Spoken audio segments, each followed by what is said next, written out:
Thank you. Here we are back with the pension task force on Wednesday, October 13th, the afternoon.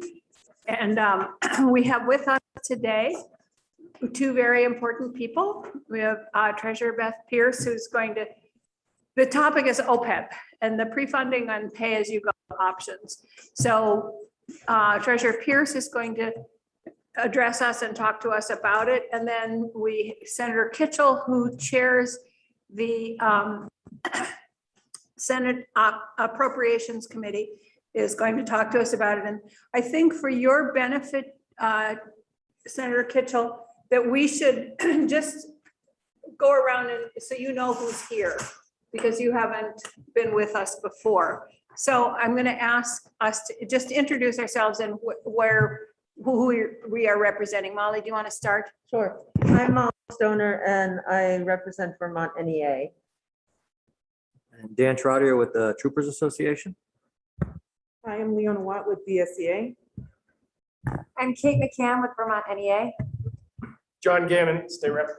Jeanette White. Eric Davis, BSEA. Andrew Emmerich, Vermont NEA. Michael Clausen, Deputy Treasurer. Corey Parent. Peter Fagan. So I thought that might be helpful so that you knew who we were and who is represented here. So Beth, would you like to join us? And thank you for joining us. And thank you, Senator Kitchell. You're probably very busy harvesting.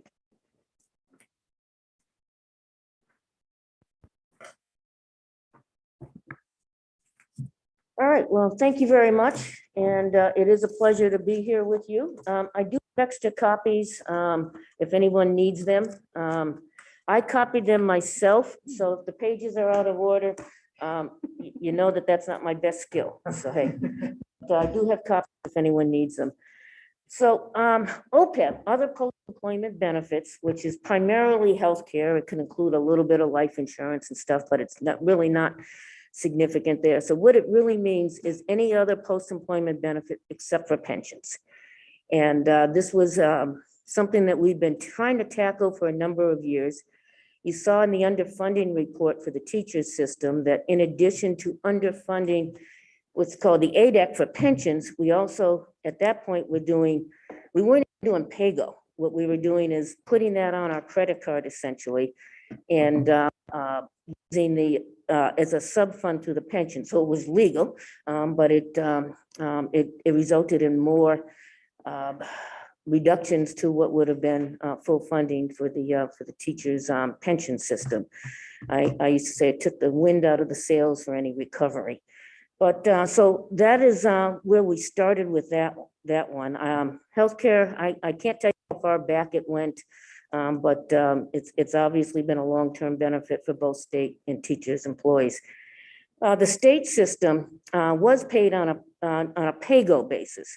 Or let me go back, I apologize to the teachers for 1 minute. Back in 2015, we resolved the problem of putting it on your credit card and we went to a pay-go system. So when people say you got to get out of pay-go to full funding or pre-funding, we weren't even there until 2015. And with a deal of assistance from the folks in here. I do remember meetings with the legislative leadership on this. And I know Senator Kitchell, you were in those meetings as well, Senator White, and we walked through the benefits at that point in time of moving to a pay-go system as opposed to taking that out. That saved millions of dollars each year, 25 million, and it's expected over time through 2038, the pension system, to save over $480 million. And Representative Fagan, you remember discussing this as well, going over the details, and you're gonna have to forgive me for a moment. One of your, Ron, yes, went through the numbers. We sat in the cafeteria and went through every amortization table one by one, and sign off on the math on that one. So again, $480 million. And we were at that point advocating, okay, we got pay-go, let's go to pre-funding. And we've been presenting different types of concepts on that. Beginning in 2018, we had a a full proposal on that. We've made some changes on that. We've listened to you folks and some changes and some options. And Senator Kitchell has a great option. And in the state system, we were also advocating for pre-funding. The lift is bigger in terms of getting to pre-funding on the state system. And the reason is that the teacher system has spousal benefit, but not full family benefit. In addition to that, the teacher system, we have a supplement we call the new teacher assessment. So this is something we implemented back in 2014 and 15. So when you hire a new teacher, you put aside dollars each year to pay for healthcare. And we're essentially looking at that as helping pay for new teachers coming on in that analysis, where in the state system, you do not have a similar assessment. So it bears a higher cost for any changes in workforce. So the state system is a little, well, it is a big lift. That said, you would have to do what's called the, well, again, the ADEC. You'd have to do the full ADEC. Now, it makes sense to do it. You're looking at a 50 some odd $50 million increase in appropriations there.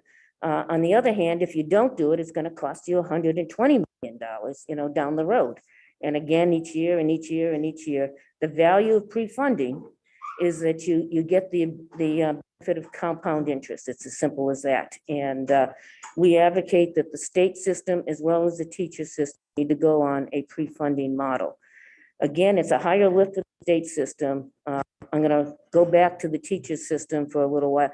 Instead of doing the ADEC each year, we would incrementally increase it. So it would incrementally increase.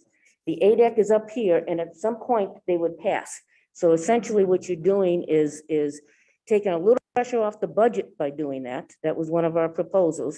So you'd increase the first few years at 10% increments on your premiums, and then 3%, which is closer to the rate of inflation. And over time, you would again exceed the ADEC at some point in the future, and you would be able to pay that off. I think it's around 2040. I'd have to go to the sheets in here. The sheets are a little complicated, so I'm trying to do this at 20,000 feet. I could do it at 40,000, but as I said to somebody, at 40,000, you're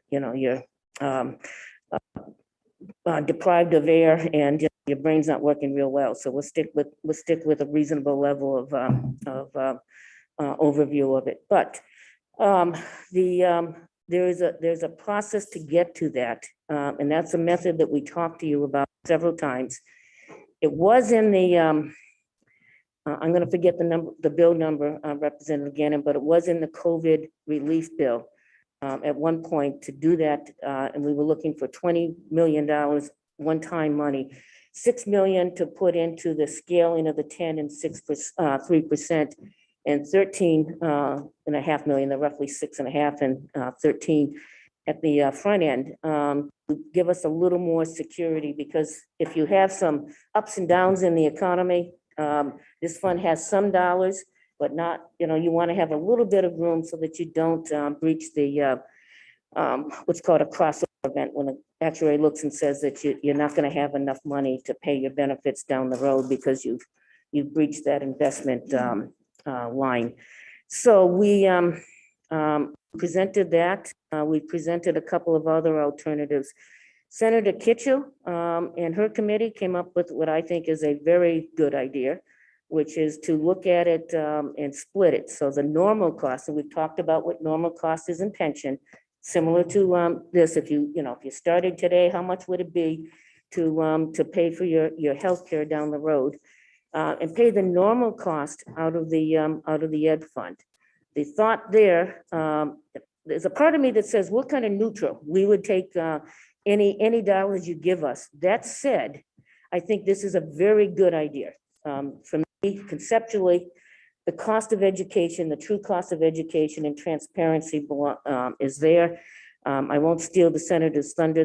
I thought that they did a really good job on this.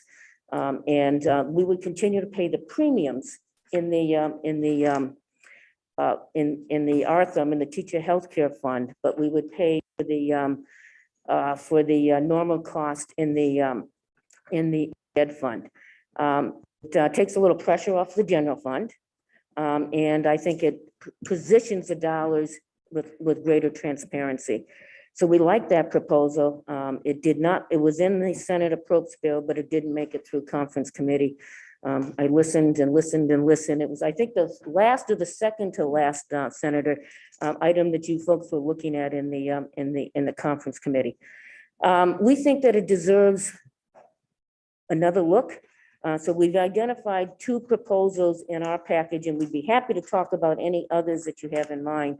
If you go to page 3, see scenario, the first scenario, which is essentially what we've been proposing with some changes as we went with this. The one thing that's missing in the spreadsheets, because we didn't want to go through that. They're right there, the copies. Oh, I'm sorry. Michael, the copies are right. Oh, there you go.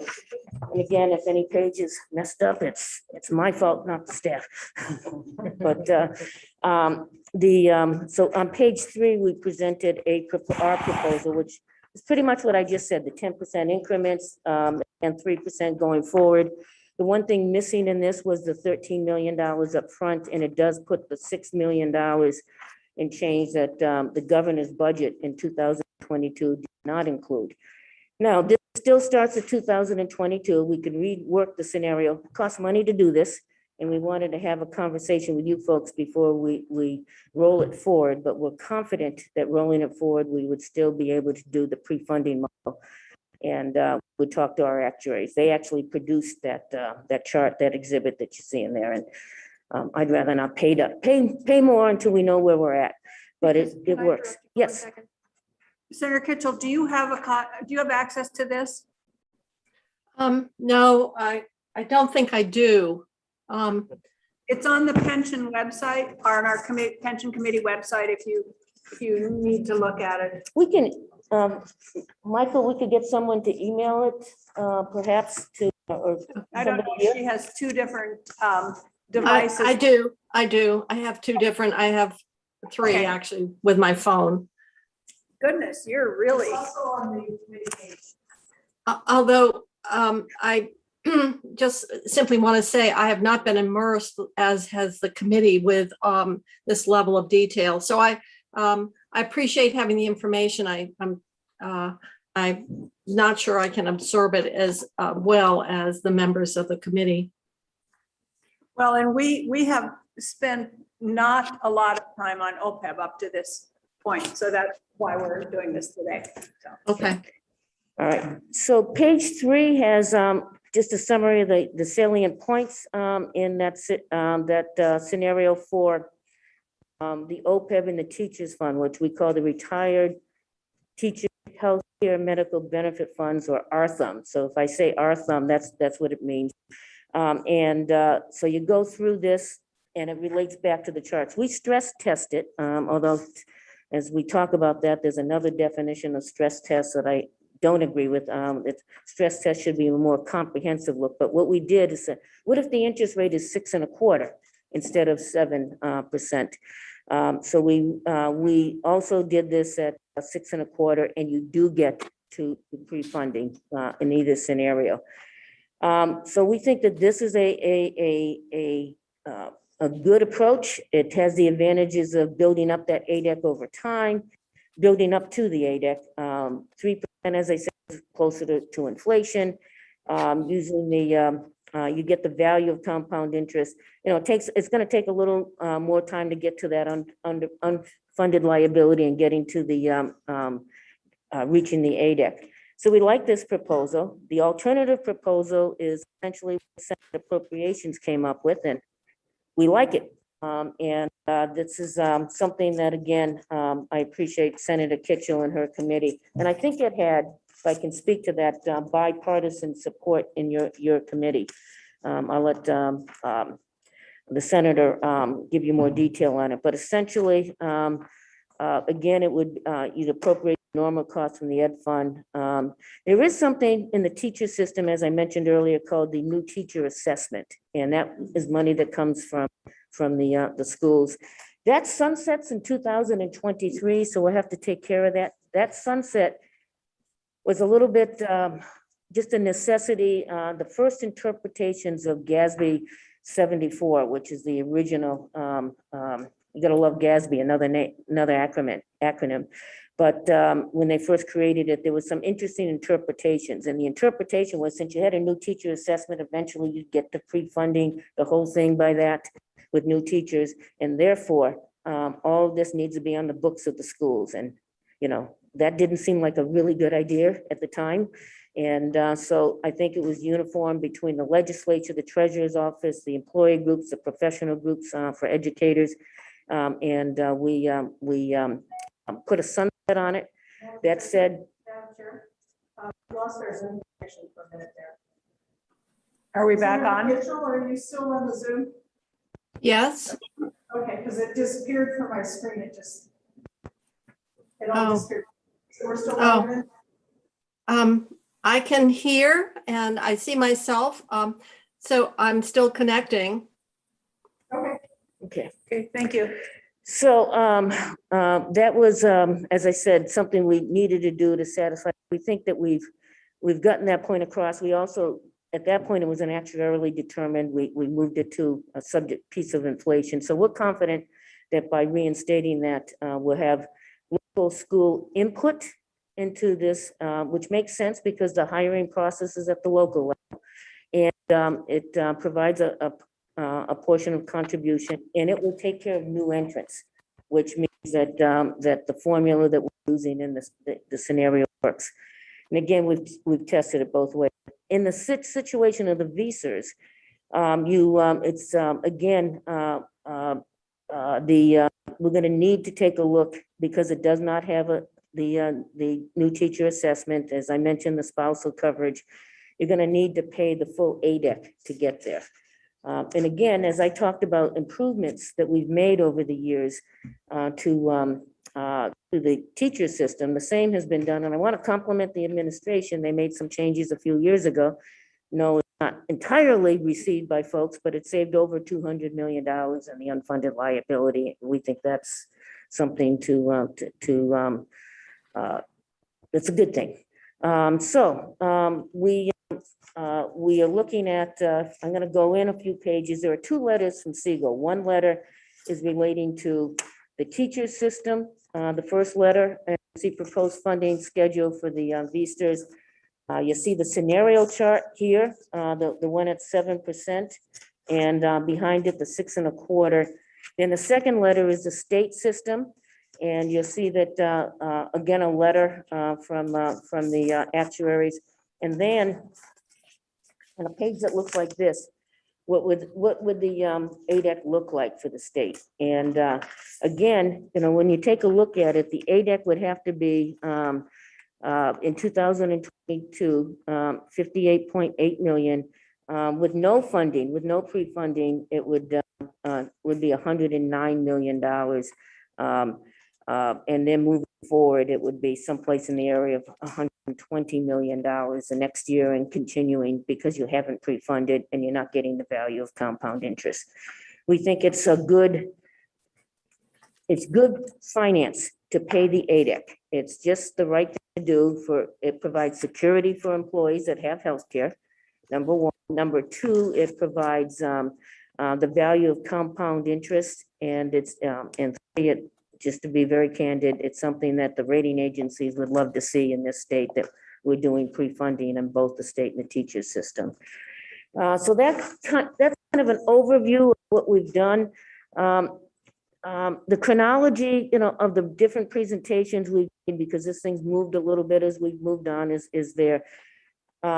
This is something that I think we're all interested in, and I do appreciate the work of the General Assembly. I know you're interested in getting to the solution as well. I also understand your budgetary pressures, which is one reason, again, I think that Senate Appropriations proposal has a considerable amount of merit to it. And the only other thing I would add is, you know, when we came to you, and I believe it was 2020, we said we'd do three things. One is that we would work with our actuary to lower the claims experience for VSTers. We're using national trends, and frankly, our teachers have better results in terms of claims experience than the national trends. We didn't get a lot out of that, but we said, can you do a partial? And we'll continue to do it. That saved about 25 million in the unfunded liability. In addition to that, we put through an alternative structure for healthcare. That has saved, as you've heard before, about 35 to 40 million, 40% reductions in premiums for both the teachers and the teacher retirees and the state in terms of our contribution. Now, ours will transition over time because we have some transition cost in there. There was I'll stay away from the weeds approach, but there are transition costs. But over time, we will be seeing that 35 to 40% reduction in the premium costs for the state in terms of paying the employer costs for the teacher. So the third thing was to propose and you have done this, is to move to allow us to put the OPEB dollars in either the trust investment account or the pension funds. That will give us separating it out so it has its own accounting, but pool it with those to get a little higher interest rate. We've done that. We put it in the TIA at this point. The TIA is the trust investment account that the legislature established. We appreciate that. And then the fourth is propose a pre-funding policy to the General Assembly. And that's what this is about. Made the changes we can in terms of, the healthcare contract themselves and lowering liabilities. We've made the changes that we can in terms of, again, going from put it on your credit card to pay-go. We've made the changes in terms of working with the actuary to lower those claims where we can, based on results, real data, not. And we've gone to Commissioner Pichek several times to work on the rate process that we have for the teacher actives and the teacher health. So we think it's time to do the last piece. It won't be the last in some respects because we'll continue to work on the other pieces and continue to look for improvements, but we need the pre-funding. And we would be happy to talk about any proposals you have. We know you're committed to it. We know that both the House and Senate are committing to get this done. Representative Gannon, when we were looking at that bill, we had a back and forth with emails with you to see how this all worked. You asked great questions. We'd like to see this done. We were disappointed when it was taken out of the, again, I don't remember the number of the bill, the COVID relief bill, but we have another opportunity now. Leave it at that and answer any questions that you have. Yes, Madam Chair, okay. Oh, no. It's your committee. No, I was Okay. gonna say, are there any questions? I didn't. Thank you for presenting that. Do the numbers in this take into consideration projected savings from the Medicare Advantage plan? They do not. So we would have to change a couple of columns as we do that, but essentially, we're still looking at the same kind of design. We would lower the premiums. We'd have improvement in this, definitely. Again, we do not want to go through, we've gone through several scenarios and we do not want to pay any additional expense till we know we're there, but the trend would stay the same. Other questions, comments? Oh, here you go. Under the Senate Appropriations suggestion Mhm. regarding the ed fund Yep. handling the normal costs, Yes. do you have a number for that based on current year? And then what would be the number, the subtraction, such a number that would stay in the general fund would be? About 14 million. I think it was a little less than that for 22. It's just under 14 million. And so the normal cost is just under 14. Yeah. Okay. And that's, that would be subtracted from this as well, because you're now paying, well, actually it would not, because we'd still be recommending paying the premium on this side. To get to Andrew's point, we could reduce the premium, but going forward, we would still recommend the discipline of paying the premium on this side. It will be reduced by those contract changes, and then pay the normal cost at the other end. And our actuary has said based on all the qualifications they put on every single thing that they produce. You could have changes with COVID, you could have other environmental changes, you could have a change with acute care in either the state or the teachers, but they feel confident that this scenario would work. We've run that by them. So I'm going to suggest perhaps that if Senator Kitchell were in the actual physical room with us, we would invite her to Yes. bring a chair up to the table and join you at the table. Okay, So what I'm going to do is invite Senator Kitchell to join you at the table, not to replace you, but to join you at the table. And then she can talk to us about the Senate plan and about the impact on the budget and all those appropriations kinds of things. And then we can, we might have questions for both that flow to both of them. Does that make any sense to anybody? Okay, all right. So Senator Kitchell, we'll invite you to join Beth at the table. Thank you, Madam Chair. I did produce a document which I sent to the committee assistant, sort of to be a reference point or something to refer to. And it kind of lays out, there's no question Senate Appropriations has spent quite a bit of time in this area, both in terms of pensions. A number of years ago, in fact, the normal cost for the teacher's pension, we had proposed that for teachers currently employed, that was an education expense. It should be paid from the education fund. When you sit on appropriations, you're seeing really the collective budgetary impact and the great constraints on what we have for revenues. And so it kind of puts the work that you're doing into a larger context. So what we've seen is where the pension and the OPEB costs have grown faster than the revenues. And it's, unless changes are made, those trends are expected to increase. The question is how much they can be moderated, both in terms of in the future.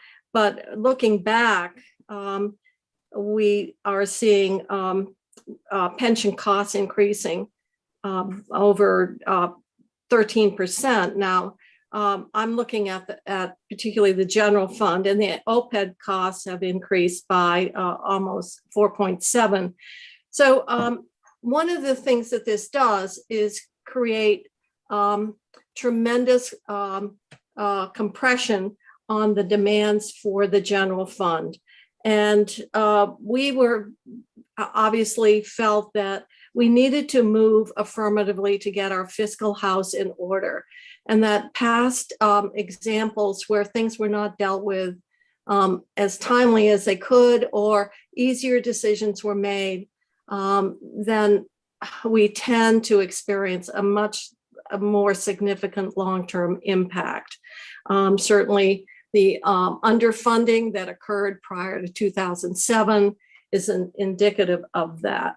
So we believe that it is a prudent financial step to address pre-funding of OPEB. We also recognize, and I think if you go back and I referenced it, the language in the budget that was passed, I believe by both bodies unanimously, we did set aside, we reserved $150 million in general fund and $14 million in education fund for part of the pension funding initiatives and the pre-funding of OPEB.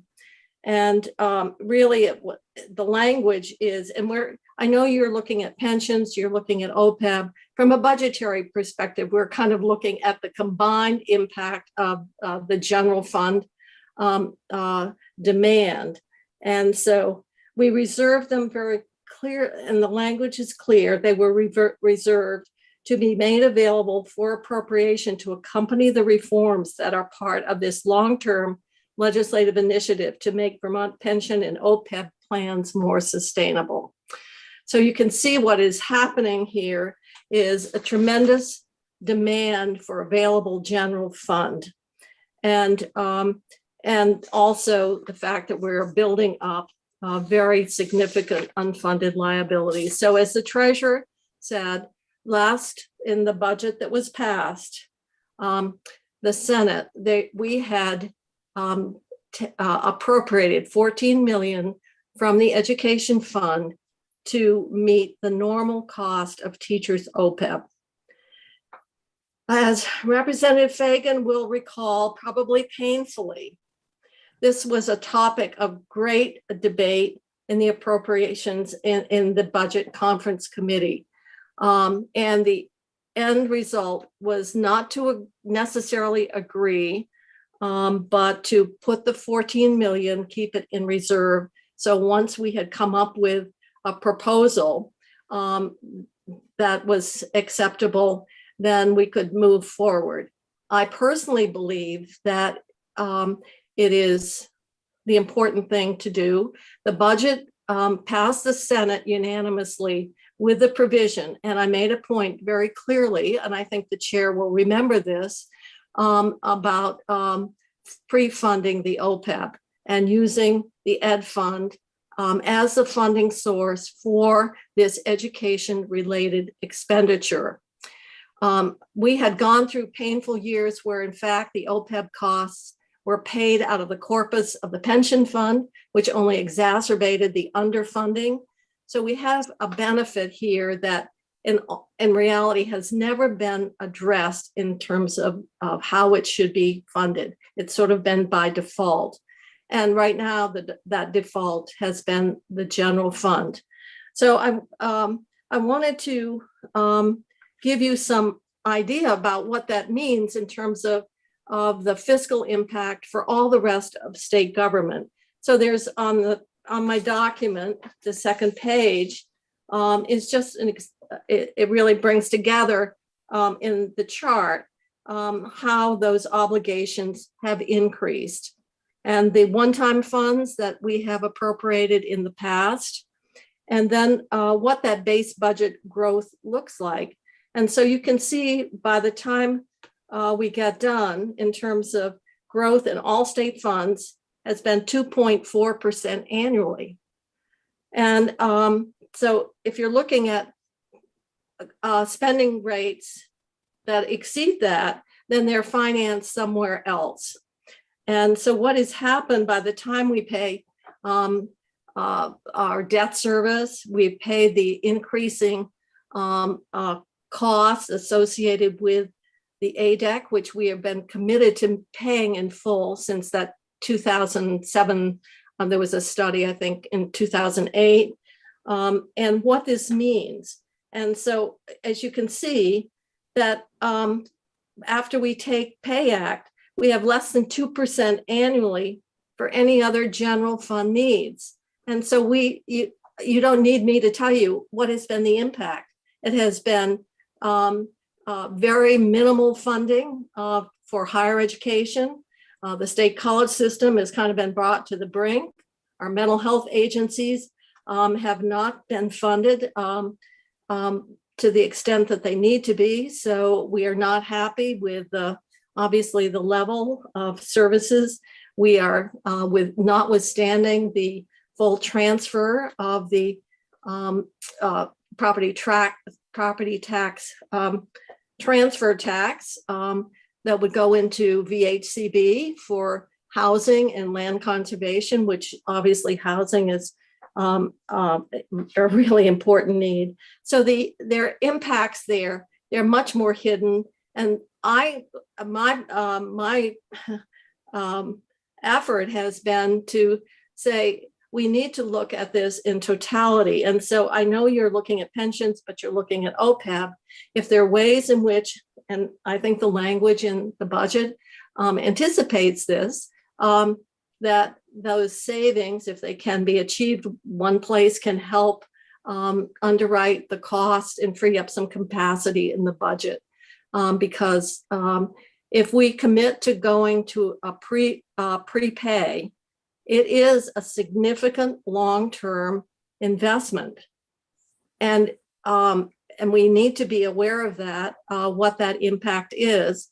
And it's easy to say, well, why don't we do it? Well, it's because what we have for available revenues. Now, the 14 million of normal moving that, if that is the final decision, does provide some capacity, but the price tag is more than that. So we also have language if there is, and I'm doing this off the top of my head, but if we have at the end of the fiscal year, we have a formula in terms of if revenues come in higher than appropriated, there is a distribution of those dollars, and state employees OPEB is one of the identified areas where those funds would go. So I think that we have just seen over time the impact that these retirement benefits are having in terms of the general fund availability, what the projections are in terms of unfunded obligations, what that means to the fiscal health, our bond rating. I thought that the proposal that we came up with in the Senate, which came at the end of the session, simply because the Senate's budget only is, finished really close to the end of the session, was a good way of allocating the obligation between the general fund and the education fund, but it also was combined with one-time money and the possibility of more one-time money to help us give time to do what we talked about, and that is what this committee is charged with, and that is a long-term plan to address these liabilities. And I know that it's something that we will have to discuss once we come back. My position is that that this is teachers, the healthcare benefit for teachers who are currently employed is as much an education expense as their salary, and that it is legitimately an education expense. On the other hand, the amount of general fund that is still being obligated to deal with the amortized underfunding or the pay-go is not insignificant. And it's within that larger budgetary context that the work that you're doing as a committee is really so important, because the impact is very significant as it relates to so many other areas, which I've already outlined in terms of what's available, what is left to be available to fund some very important high priority services, benefits, or systems that are really funded by state government. So the document was designed really to summarize sort of what that growth, what we're seeing for growth, what we're seeing for demand, what we're seeing for available general fund revenue. I did make reference to a report that we had put in place a number of years ago, our unfunded obligations that give a sense of what, how well or where we are coming up short in a variety of areas of commitments within state government. So I think that's really what I would like to say, that that the work that you're doing, everything is connected, and the fiscal impact and the policy impact is much broader than pensions. It's really how we address the fiscal health, the sustainability, and how we can recognize the fact that we have been chronically underfunding other very important areas of state government as a result. And that's kind of the message that I would like to convey to the committee as it is seen by the work in Senate appropriations. Any questions, comments? Yes. This might be to both Jane and Beth, or Senator Kitchell and Beth. I think that pre-funding OPEB, there's no doubt that that extra $40 million is a significant budgetary complication in the near term. But I assume there's a point in time where pre-funding actually saves money relative to pay as you go. Yes. So. I Yes, mean, yes. sometime in the future. Mhm. But in the long run, the cost will actually go. And I guess looking at the consensus revenue forecasts and our opportunity here, it seems like there's might not be a better time to wrestle with that initial increase in funds to reap those benefits down the road. I think that we acknowledge it does create additional costs, but with a longer term, and I guess that's one of the things that we struggle with. And what is that longer term? Because so much of what we respond to is the shorter term. Yes, I would agree with that, because out into the future, at some point, you're going to have the benefit of those investments in the compounding, as the treasurer referenced. Beth, did you want to respond? Yes, a couple of things. First, getting to that point, and to your point, Eric, I'm going to tell a quick story on this. Someone was listening to the House Appropriations Committee and listened carefully. And I ran into that person at the elevator, and she said, once you pay down that unfunded liability, you're going to have a whole lot of money to pay for other needs and services that the state has. And I think we ended up hiring that person, but it was a really good point. You will free up cash. The sooner you pay down the unfunded liability, the better off you are. You create opportunity in the budget. In terms of Senator Kitchell's comments, pay your bills first. We need to pay our unfunded liabilities, our debt service. We are going to be proposing some ideas in debt service to relieve some of the pressure there and to go to a different model. Again, the pension changes that we've made, we are looking at what one-time money would do. We wrote a memo about recurring costs as well. I do want to clarify something there. Our office has not presented any proposals with respect to the source of those funds or the amount of those funds. We did a hypothetical model for the convenience of the committee, but we're not making recommendations in that area. At this point, we can certainly talk with you about some ideas down the road, but that's the committee's purview. But going to the chart that Eric mentioned on page 4, we are talking about $42 million of increase in funding to do this. Take a look at what it does in terms of the bottom line. It lowers the liability by $1.6 billion. And I think that that's important. And over time, getting again to Eric's point and Senator Kitchell's point, you're going to be in a position where you're freeing up general fund dollars and the pressures that are on there. And we think that's very important. In our package on January 15th, what we pointed out that is if you do make changes in the pension, you can fund the $42 million there. We do know that you also have revenue. And you can use some portion of that. Our position is that you do not want to solve the entire thing with revenue, because it leaves the risk factors that we see for the future in the pension fund in place, and we think that that's not the way to go. But some portion certainly is part of the solution. But you have opportunities to pay this $42 million, build it into the base, talk about what you want to do going forward with that.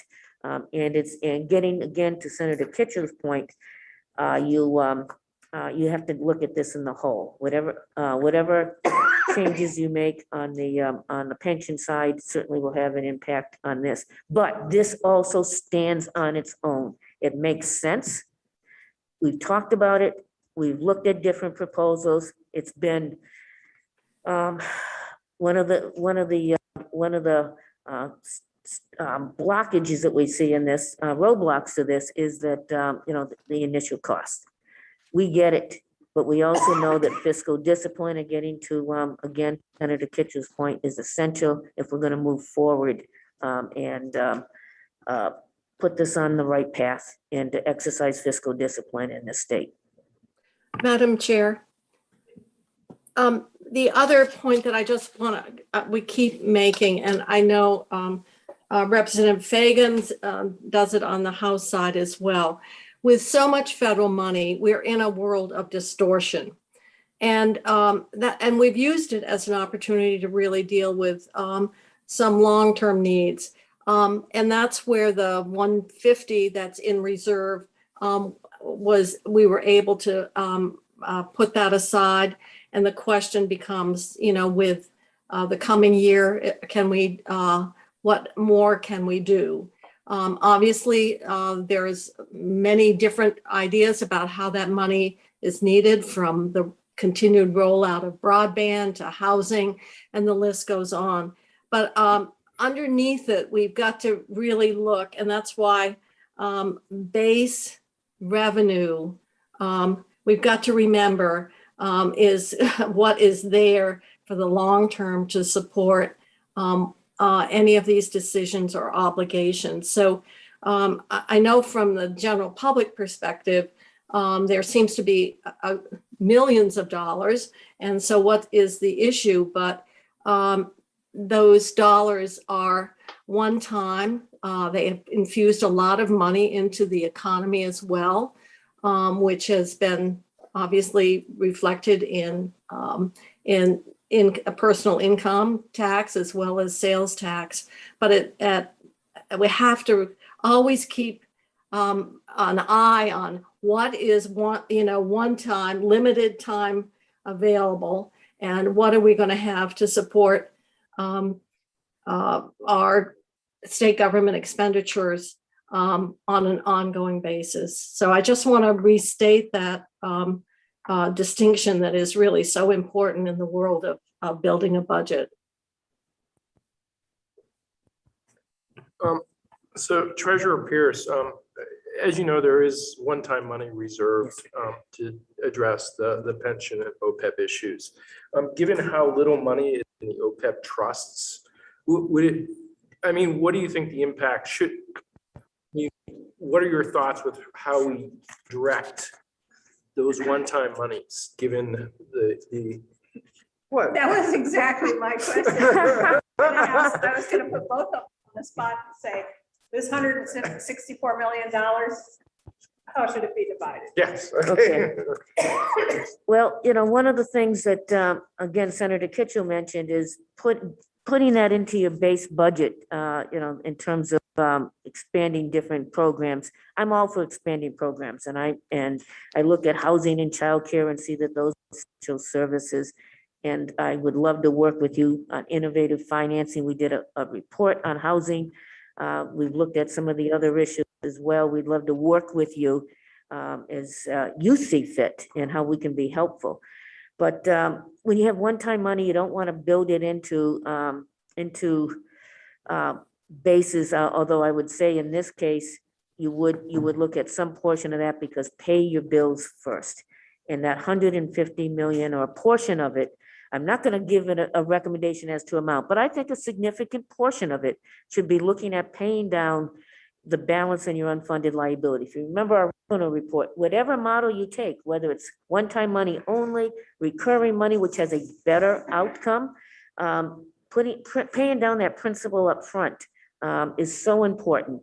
And then you've already done some good work in terms of what the ADEC will be. And I think that a substantial portion of that money should be considered for this. How you divide it between the teachers and the state systems, I'm going to stay out of that that rabbit hole as long as I hate to do it, but that's gonna be the call. So, hey, The only comment that I would make is the 14 million is not up for general grabs. It is out of the education fund, and I would fight vigorously that against any effort to just throw it into a general pot. It has to be, in my mind, for the integrity of the fund, it has to, that 14 million is really fenced off to deal with the education-related costs.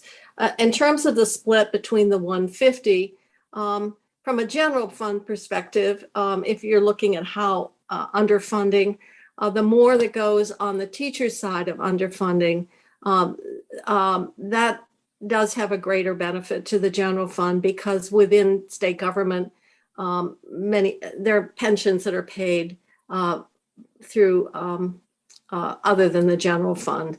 So I just would make that point, but that is a refinement yet to be hammered out in terms of what should be the split and where you get and probably, we'll be seeing some figures in terms of how that works best. But I think if you look at the teacher's obligation, that is 100% general fund, as the others are across other funding streams, like the special funds or transportation funds, for example. so if I could respond and reinforce a lot of the points. Number one, that 14 million over in the education fund, again, that makes some sense to me in terms of transparency as well as pressure on the general fund. Senator Kitchell is absolutely correct that about 35 to 36, I've seen in some years it's been up to 40, depending on your breakdown between transportation, the education fund. So about roughly 35 to 40% at the most of any changes would be budgetary pressures on the general fund for the state system. In addition to that, there's a footnote in our chart on page 4, roughly 23% of the pension expenditures are reimbursed through folks that are in federal programs that do work, and that we seek reimbursement from the federal government. You do get some relief there as well. Again, I think that some significant source of revenue should be there, but it does not mean, and I need to be very clear, that you don't make some changes, benefit structural changes to the teacher system. Those are needed as well. But I think that they've been underfunded, particularly the teacher system. State system, pension system has not been underfunded. If you take a look at total dollars, it's the way we do the calculations. It's as a percent of payroll, and we're conservative on what the payroll number will be. So when you get to the end of the year, you'll see some surpluses. There was a little anomaly with the budget in 2008. With the Governor Douglas budget, but essentially we've been in full funding during through that period. The pensions have not. The teachers more severely, because we took it out of a sub fund in the pension fund, and both of the systems have suffered from the lack of pre-funding. If we did this a long time ago, we'd be in better shape than we are now. Let's not look 10 years down the road and say, how did we get here? So, Senator Kitchell, I'm going to ask you if you have any remembrance about why on earth any of the education dollars come out of the general fund instead of the education fund. I mean, what was the? I suppose if you have a long memory and want to go back to, I think it was like 1948. Okay. That was when, and I don't know the rationale, maybe it was a form of state support to schools where the teachers' pensions were funded from the general fund. And they remained that way until 2017, I believe. And then I put together a paper that show the increasing demand on the general fund that that was being experienced, and the ways in which we had put additional money into the additional demands into the general fund. And that was when we negotiated an agreement to take the normal cost of teachers' retirement and have it funded out of the education fund. At that point, it was about $7 million. And a few years prior to that, it was $11 million. I don't know why it went down. And then, of course, last year, when it was determined that the ADEC had to be substantially increased because of the demographics and investment returns, and there was a significant increase. But at the time we moved the normal costs, we also moved more general fund revenue at the time to support it. But we felt it was the best policy because it really begins to put in one place the cost of Vermont's K through 12 system. And then subsequent to that, we reconfigured the revenue streams in the education fund. And that was when all the sales tax revenue was allocated to the ed fund. And of course, all the lottery profits are, as well as 25% of rooms and meals. And then, of course, the third of the purchase and use of cars also continues to go into the ed fund. And then, of course, the property taxes, which is really allows for more flexibility in terms of the total spending than you have in the general fund world, because the property tax rate is set to generate the amount of revenue necessary to support the budgets that are voted on locally. So we did change that in 2017. And then subsequently, we've actually made very significant changes in terms of the state revenues that flow to the education fund. Thanks. I didn't realize it was put in place before most of this committee didn't even exist, but Yeah. thank you, Eric. I just wanted to follow up on Jeanette's question. To me, moving teachers to the education fund, it's a concept that I think we need to work through. I think it has a lot of merit in terms of transparency and also relieving pressures on the general fund. Clearly, there was some opposition to that last session, so I'm just trying to understand the pros and cons. Could anyone speak to, clearly there's less money in the education fund available for other expenses, but it seems like that money may not be material as it's distributed through districts and so forth. So I just, could someone just speak to the discussion? I guess I would have to defer to, and I don't want to put Representative Fagan on the spot, but I think part of it, and part of it, as I mentioned earlier, is it was included in the Senate passed budget, and that comes very close to the end of the session. But I will tell you, there's been a great pushback, and I think, in all honesty, the more expenditures that get, that you can keep on the general fund side of the ledger, the less pressure potentially is placed on the property tax. So and so that may be part of it. But at some point, if this is an expenditure and an obligation that needs to be addressed in the best interests of the fiscal health of Vermont, and you've got two funds, both, with their limitations, at some point you have to make a decision about where is the most appropriate, where should the cost be, and because it isn't going to go away. And our determination was for transparency, for total accounting, for the capacity. This year, I think the ed fund revenues were a bit higher than the general fund.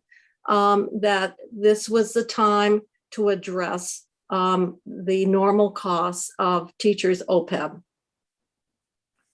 And if Representative Fagan can fill in more on the House side, other than became very difficult because this became an issue that was the focus of negotiation between the two budget committees.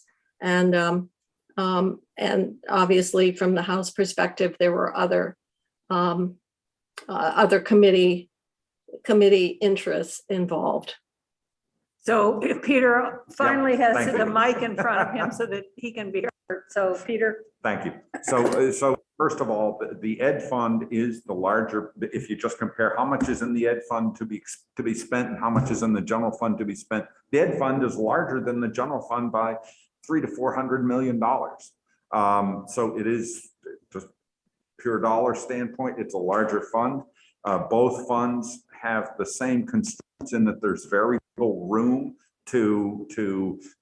we have money that we can use for various things that are yet to be decided. Both are very budget driven, I guess is what I'm trying to say. And there's really, we have under $200 million worth of funds that are already not delegated to a specific appropriation. So we don't have a whole lot of wiggle room there. As far as the reason why we didn't, the House side did what it did is that the concern for each of the home districts of raising property taxes, either immediately or eventually, is a real driver. I, for one, believe that the cost for an employer ought to be borne by the employer, all four pieces. You know, current pay, current healthcare, retiree pay, and retiree healthcare. There are some that will look beyond that and say, yes, but my property taxes are going to go up at home and I don't want to deal with that, or I don't believe in doing that. So therein lies the issue with it.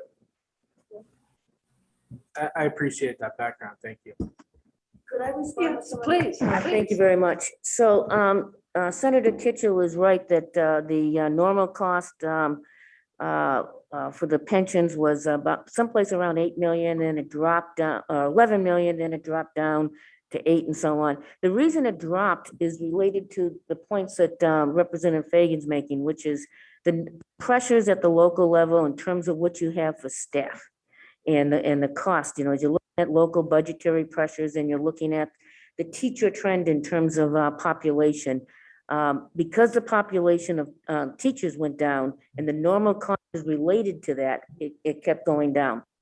When we did the new new experience study, we had all the different factors, the economic, inflation, salaries, demographics, return assumption, hit the normal cost proportionally higher.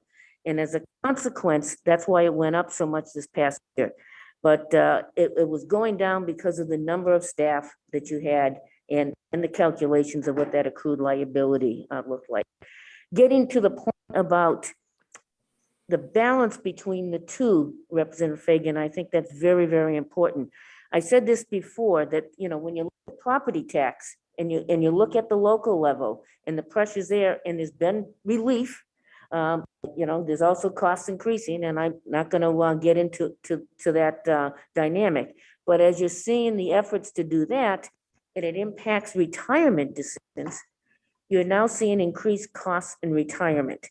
And what I advocate, getting back to the comments that I've heard, is a balanced, holistic approach to not just pensions and OPEB, but to how the decisions you're making at this level with respect to the education fund and local impacts has an impact on taxpayers on the other side of retirement. You just don't see it as, you know, discernible from town to town. And I think that we need to have that holistic approach as we move forward. The decisions you make there impact what the cost is here. I'd like to just add to that because, in fact, in some ways, this is kind of an education appropriations are somewhat of an anomaly. all our other appropriations are recommended through the administration and so forth. This is actually the way it's currently set up. We are local budgets being passed are obligating right now, creating a general fund obligation. The state doesn't determine the number of teachers. The state doesn't determine the salary of those teachers.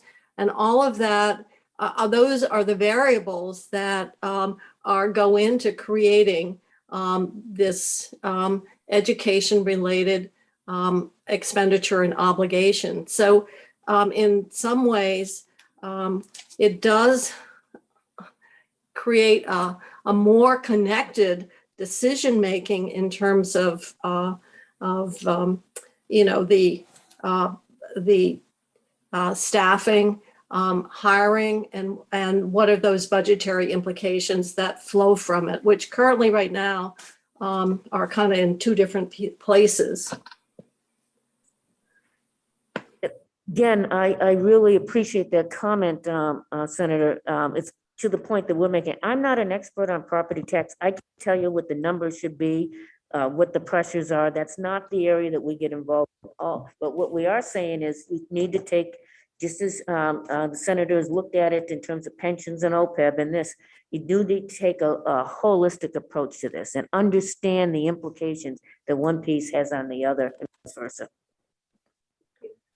Thank you. So one of the questions I had for you, Beth, was the cost of Vermont. And I want to talk about the bonding, the loss of our bonded status, where we dropped down one tier.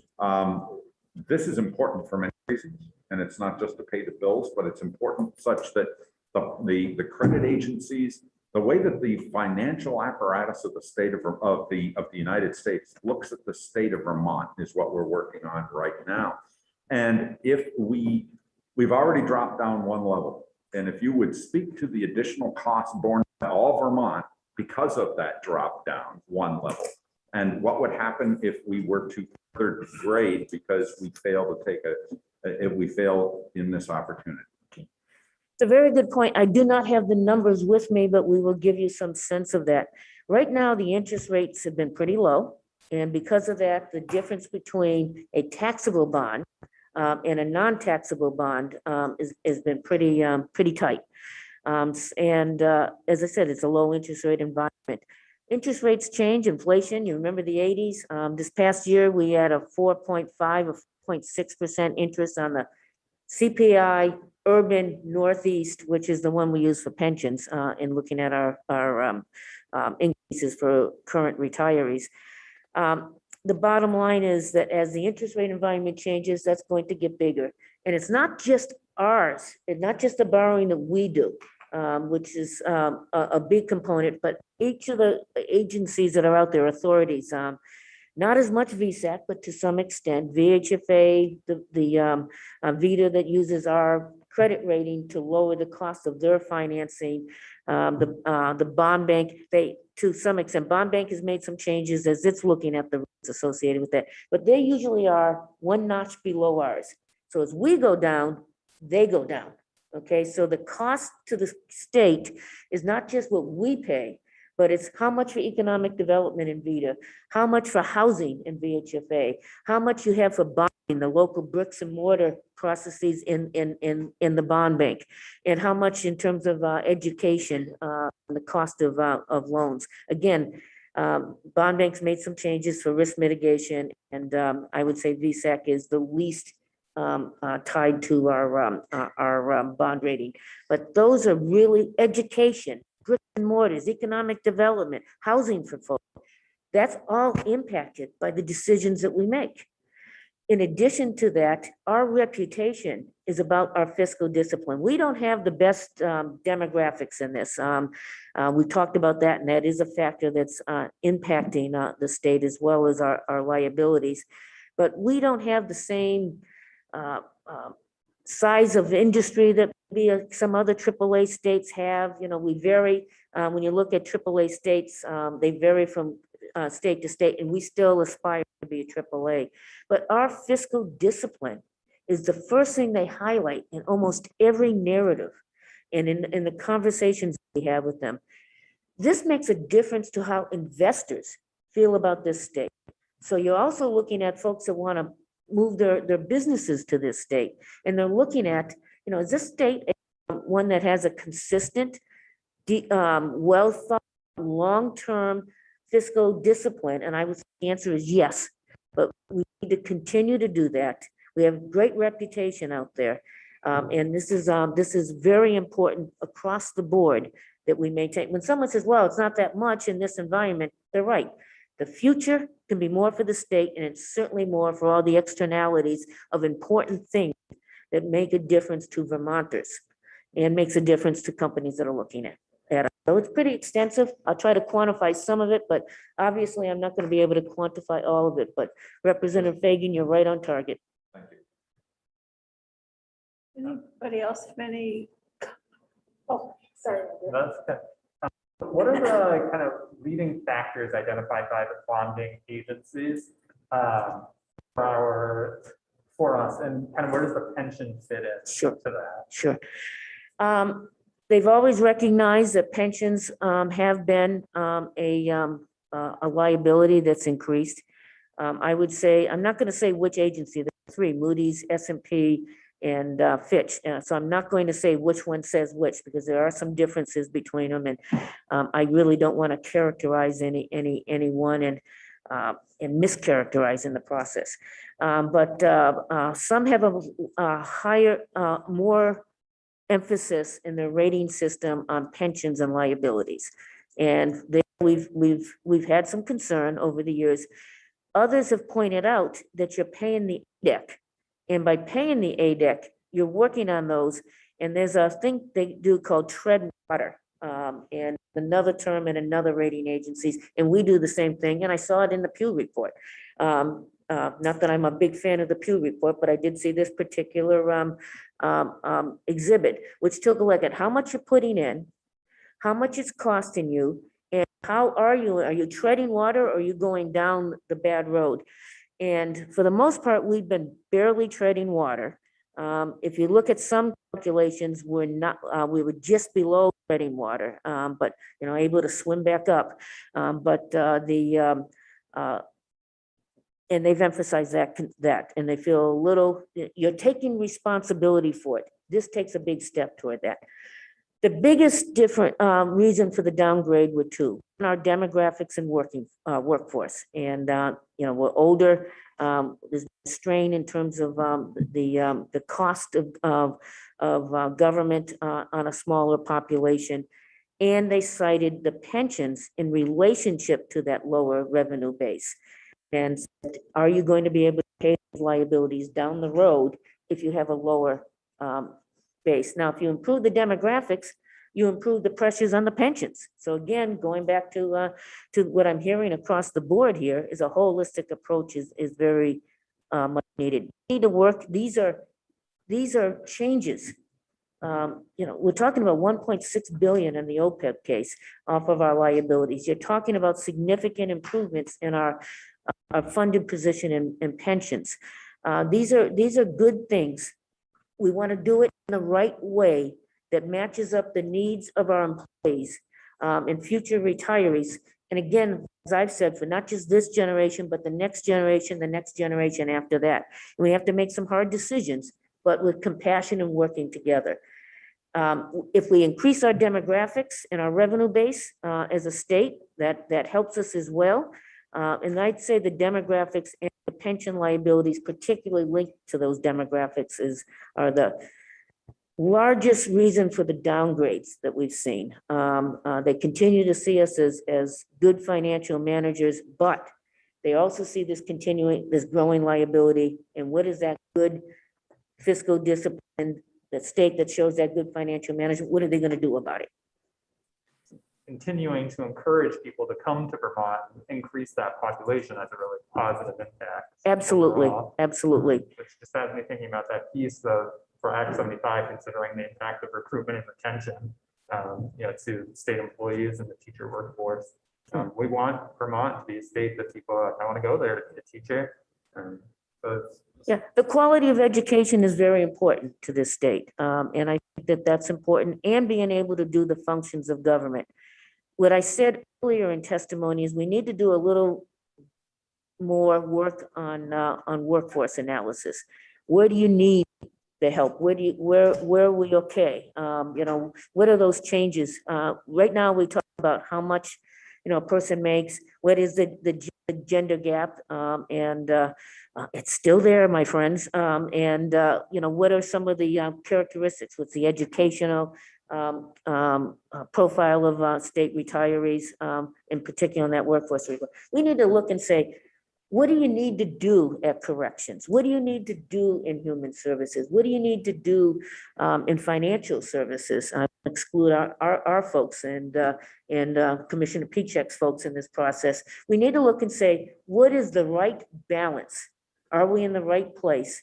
And have that conversation, because those support services are very important. When you talk, I'm going to get off subject even more right now, but when you talk about a 25, 22-year-old, somebody that's coming out of college, or somebody that just, that's in their 40s or 50s and just finished up new job training or their education, because, we all have to continue to grow and educate ourselves. And they're looking at where they're going to work, and they don't see opportunities for healthcare.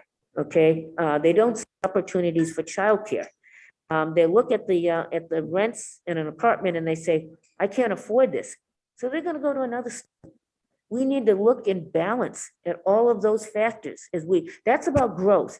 When I talk about affordability, it's about growing the economy and growing the opportunities for people in this state. So we need to put that in the balance as well. We need to have compassion across the way. We need to look thoughtfully at our retirement system. It pained me to put that report in and send that to you folks. It really was painful. But I think for the future of retirees, for the future of having a retirement system that provides a benefit, that's important. But we need to look at the whole picture across the board. And I think that gets to what I see in this, what all of you are trying to do. Madam Chair? Yes, please. Yeah, okay. Obviously, what's being touched on are all as the treasurer is talking about, the myriad of considerations that your two budget committees deal with in terms of how you use the resources of the state and those investments in our human capital and so forth. I want to get back, though, in terms of looking at the important things that I want to say, and that is, if we can't deal with the cost and sustainability here at hand, it compromises our capacity to do the many things that have just been talked about. It's our support of higher education, making tuition more affordable for our kids, funding certificate programs, because not everybody wants to go on to college, making housing, making our mental health system stronger. So I just want to restate the advantages of pre-funding we've talked about. It comes at a cost. And we have to look at, the easy thing is, well, just all we do is we find more money. Well, the way we've found more money historically is underfunding the services and benefits to our most vulnerable or our lower income Vermonters, our kids who need the tuition assistance so they can go to college, or the benefits that we're paying to our single mothers to support their children. So I want to say how important it is to look at this work in that larger context, look at how, if we get into pre-funding, which is so beneficial to the long-term health of the state, we have got to look at creating some of that capacity and looking at savings. And within that post-retirement environment, pensions, OPEB, to really move us forward, because that is what we see year after year within the budget development process. So once again, pre-funding is very important, but to fund it means we cannot just simply say, oh, well, we'll just add that on top of everything, or the price that gets paid. We have got to find and make some capacity. And that's why I'm saying I see these two efforts really so important to consider together. Now I'll get off my soapbox, but I just want to say it is important to understand, and anyone who's on any of the other committees, whether what it might be, it's easy to say, why isn't this being funded, or why can't we do more here? And it isn't necessarily because we don't want to. It's simply the constraints on what we have for really our revenue, our general fund. So thank you. Anyone else? Any questions? Thank you. Oh, I'm sorry. I'm hearing the comments, and I'm taking them to heart of kind of the need to develop a holistic approach. And I'm hearing also, that we've maybe underinvested in things for a long time. And I don't think we can fund what we need to fund simply by cutting our pension system either. I think we talk about looking at things in a holistic manner. We do need to talk about how much revenue we need to make the investments we want. And that has to be part of the picture too, I think.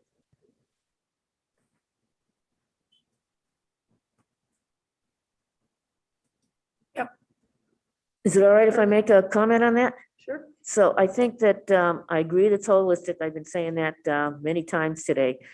I think we also have to look at how do we lower our liabilities over time. And, we've done some things, for instance, that changed from put it on your credit card to pay-go. And I think that was a very good change. I have to look at the risk factors associated with pensions and those liabilities. That's part of my job. And again, the most painful thing I've had to do as treasurer is to present that report. We need to take a look at how we balance this and how we move forward. I do believe, as I just said, growing the economy, investing in communities, investing in people is the solution for all of us moving forward. And how do we do that? This, as I said, is something that, we need to take a look at. We're looking at bonding and saying, are there ways we can do other things to lower our appetite for debt? Okay. We're always looking for how do you lower those liabilities so that, you can pay your liabilities, pay your liabilities, pay your bills first. I think that's very important. Pensions, OPEB, pay your liabilities, pay your pensions, pay your bills. But we also want to look at how do we manage those to reduce the risk for the future.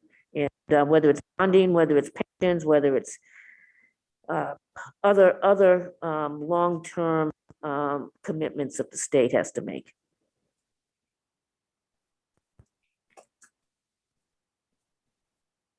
Any other comments? Karen? Thank you for painting such a rosy picture for us. Oh, Thank you. well, thank you. Thank you. Obviously, this committee, the hard work and the complexity of it in taking kind of, how the factors have changed and what the implications are is hugely time consuming and complex. And so as I've been looking at through this material, I really want to say thanks to everybody on the committee because it is truly important and very difficult work. So I thank you all.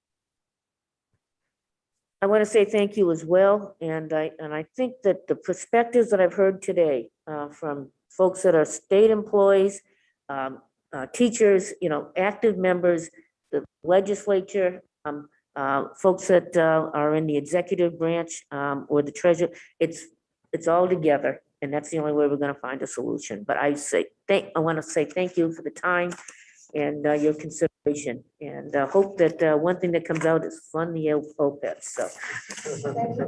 Thank you. Thank you. Thank you, Beth. Thank you, Jane. Yep, thanks. Bye. Go back to Bye. Har- Thank you, Beth. All right. I guess when we next meet, we will have I think he's just. a break. Is that what your break? That was what you wanted? Was a break? Okay. How about 15 minutes? Does that work? 10 works. 10, okay. 20 up.